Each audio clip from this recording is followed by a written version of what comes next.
kelihatan lagi nih kayaknya. Kemarin Kemarin dalam rangka apa tuh? dalam rangka nggak banyak kesibukan. Kirain Orang dalam rangka banyak kesibukan ya. kirain keluar kota kali jahit. Oke, masuk ke tema nih. Kita dengar nih orang Bang Asman tuh candu banget nih sama Ada. KDM. Oh, Kenapa tuh bisa candu gitu loh? ya. Jelasin dong ya. Sebetulnya kekaguman saya kepada KDM bukan saya aja. Jadi se-Nusantara saat ini mereka pada kagum dengan ketulusan dan juga gebrakan-gebrakan Bang KDM ini yang sangat bagus. Terutama KDM ini membenahi kota Bekasi yang selama ini kan sebelum gubernur ada kan Bekasi itu dianaktirikan, tidak ada pembangunan, tidak ada kegiatan-kegiatan yang bagaimana masyarakat Betawi itu dibuat maju. Tapi dengan KDM itu alhamdulillah ya, gebrakannya itu apa? Kali gabus, kali mati, kali baru dijadikan dinormalisasi kembali sehingga apa? Fungsi kali itu benar-benar berguna. Karena sebelumnya kan seperti kemarin ya kita lihat banjir besar. Iya. Ya, itu di kali Bekasi itu meluap sehingga Bekasi itu juga jadi korban banjir yang sangat besar. Akhirnya karena pada saat itu KDM baru menjabat sebagai gubernur, dia mengambil tindakan bahwa banjir yang terjadi di Bekasi ini diakibatkan oleh dengan adanya banjir yang begitu besar sehingga menenggelamkan Bekasi dan seluruh Bekasi. Akhirnya apa? Ada yang mengambil tindakan, yaitu di hulunya, di puncaknya diperhatikan bahwa ada sumber-sumber yang menyebabkan di hilirnya yaitu daerah Bekasi itu banjir. Akhirnya dengan gebrakan yang sangat mengejutkan ya, KDM membongkar tempat-tempat wisata, yaitu wisata Ibis yang belum beberapa lama dan ini yang menyebabkan hilirnya menjadi banjir. Dan gebrakan dari KDM itu apa? Dia akan menjadikan kawasan puncak ini adalah kawasan hutan, kawasan perkebunan, dan tidak diizinkan, tidak dibenarkan bahwa puncak itu bangunan-bangunan mewah untuk orang-orang yang istirahat. Itu aja. Itu salah satunya ya. Iya. Yang lain ada? Contoh lain? Kalau dikaitkan dengan Mulyono kedua, banyak kan KDM itu disebut Mulyono kedua, Ya. sebut gubernur konten. Iya. Karena banyak konten-kontennya. Iya, banyak kontennya.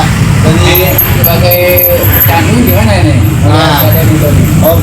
Jadi gini, kalau dikatakan bahwa gubernur itu gubernur konten, itu memang benar.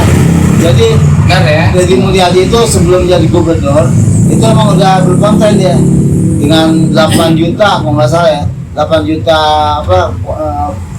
pengikutnya. 8 juta kan kalau yang banyak. Nah, dengan dia berkonten, dia mendapatkan uang banyak. Kalau kita lihat sih, pernah kita lihat itu hampir miliaran uangnya gitu. Jadi dengan uang konten, dengan jumlah yang miliaran, dia nggak dimiliki sendiri, tapi dibagikan kepada orang-orang susah, kepada orang-orang yang membutuhkan, terutama orang-orang miskin yang mungkin rumahnya jelek atau rumahnya kurang bagus, dibaguskan kembali oleh KDM. Dan orang yang nggak punya modal diberikan modal. Intinya KDM itu lebih simpati kepada rakyat kecil yang susah ya. Ya, orang susah. Dan juga KDM juga ini, dia KDM itu akan mengaudit anggaran Jawa Barat, terutama dengan dana hibah. Jadi kan banyak pesantren-pesantren bilang bahwa KDM ini anti Islam, KDM ini menganaktifkan Islam, karena dia tidak memberikan dana hibah. Kalau saya lihat perkembangannya, itu dana hibah itu bukan nggak dikasih. Dana hibah itu akan diaudit dulu, dan dia akan memberikan dana hibah itu sesuai dengan yang membutuhkan. Karena kan selama ini kalau kita lihat ya, dana hibah itu kan kononnya itu diterima sama orang yang itu aja. Pesantren yang udah besar mendapatkan dana hibah yang besar, tapi pesantren yang kecil-kecil yang nggak tersentuh dengan pelaku politik dia tidak mendapatkan dana-dana itu. Makanya para pesantren itu harus bersabar karena sedang diaudit sama KDM, dan insya Allah selesai auditnya itu nanti dana hibah itu akan diberikan kepada para pesantren. Itu contoh-contohnya ya. Keinginan Bang Asmat nih apa nih buat Gubernur Jakarta nih? Oh iya, kita kan sebagai orang warga Betawi ya yang menyambungkan KDM. Iya. Nah, hubungannya dengan Gubernur DKI itu Jakarta itu gimana? Itu kan keinginannya. Kita kan sebagai warga Betawi tapi kagum dengan KDM sebagai Gubernur Jawa Barat. Kita berharap bagaimana Gubernur DKI ini memiliki gebrakan-gebrakan yang bagus. Pertama, kalau di DKI kan masalahnya itu kemacetan. Bagaimana caranya itu DKI nggak macet lagi. Kedua, masalah kebanjiran. Nah, bagaimana loh DKI dikurangi banjirnya. Kalau menghilangkan banjir tidak mungkin, tapi mengurangi dampak banjir ini tidak mungkin. Ketiga ya, itu memperhatikan ya kalangan pas misi di Jakarta seperti yang dilakukan oleh Deddy Mulyadi. Dia punya anggaran, tapi anggarannya itu diarahkan kepada partai miskin.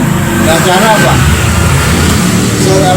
Anggaran-anggaran yang sifatnya nggak penting-penting amat seperti luar negeri, dibanding kemana-kemana itu dipotong-potong dan potongannya itu diberikan kepada yang berhak menerima miskin ya.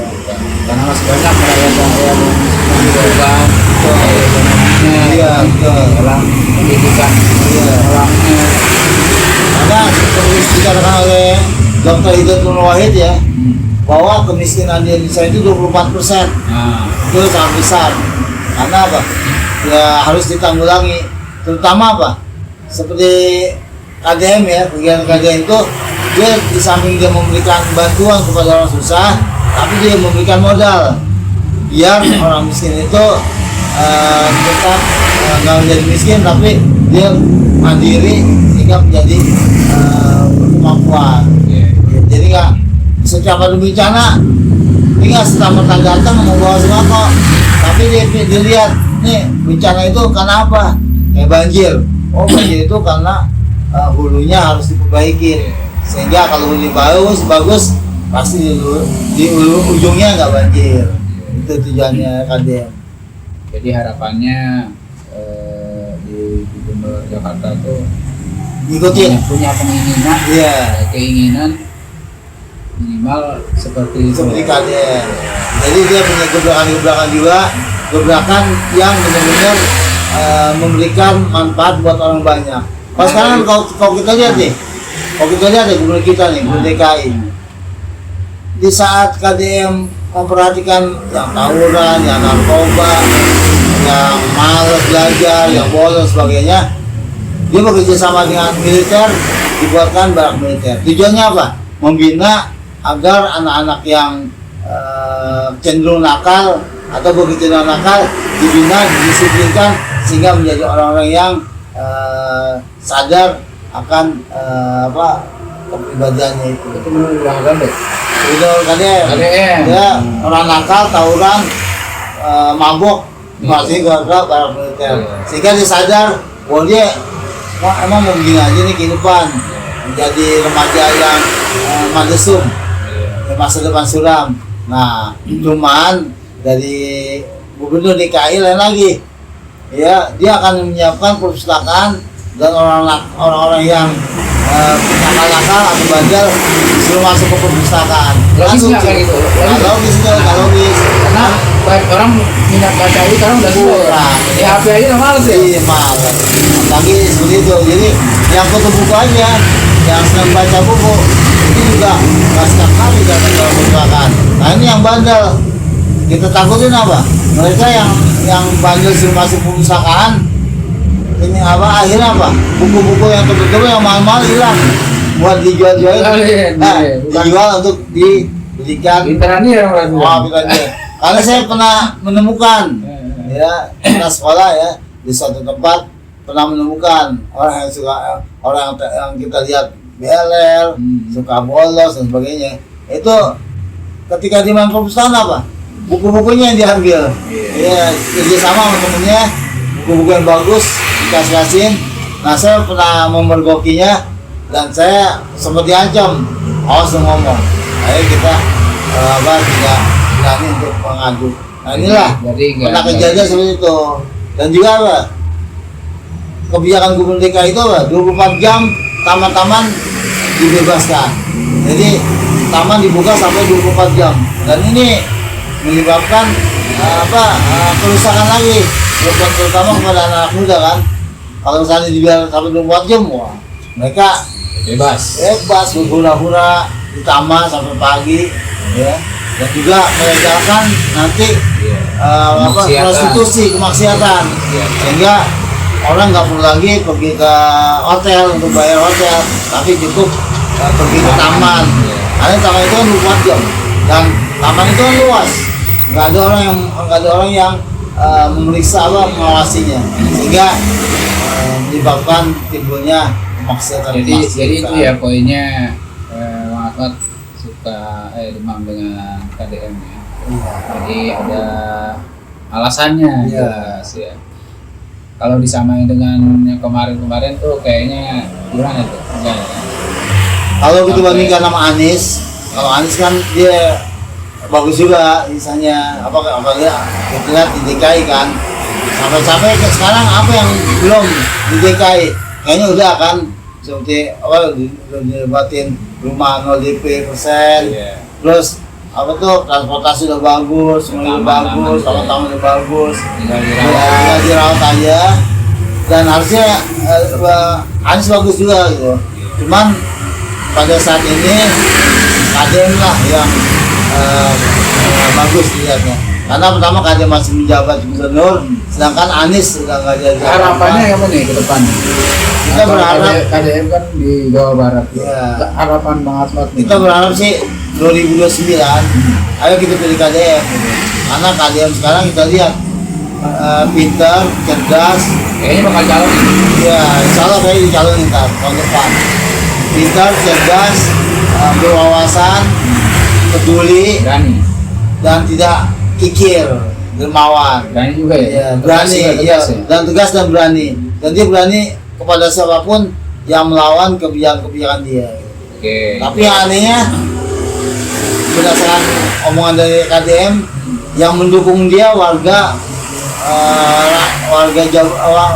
rakyat Jawa Barat. Tapi yang mengkritisi dia, yang memusuhi dia elit-elit politik atau elit di atasnya. Oke lah ya. Jadi jelas perbincangan kita, obrolan kita tentang KDM ya, menjadi mudah-mudahan 2029 KDM jadi presiden. Kita doakan aja apa yang kita inginkan, apa yang kita inginkan, apa yang kita dengan adanya dan memang apa adanya seperti itu ya. Sesuai dengan konten-konten, sesuai dengan berita-berita yang kita lihat, tanpa dikurangi ataupun tanpa ditambah-tambahi. Oke, kita aja. Oke, saya Wang Jai. Assalamualaikum warahmatullahi wabarakatuh. Waalaikumsalam.